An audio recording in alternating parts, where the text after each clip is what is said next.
Did you know Jesus never personally founded a single church?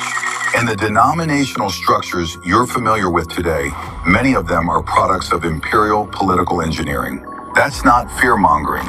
Open a history book and you can see it. Anyone who's read the Gospels knows this. Jesus called people, not institutions. He never wrote a church constitution. He never mapped out who sits at the top or who gets to command everyone else.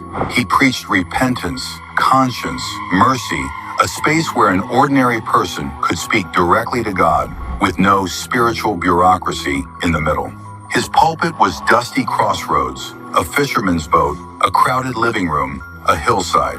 And his harshest words were often aimed at the people who controlled religious authority in his day. For the first few centuries after his death, his followers were scattered across the empire, meeting in homes, basements, even tombs, calling one another brothers and sisters.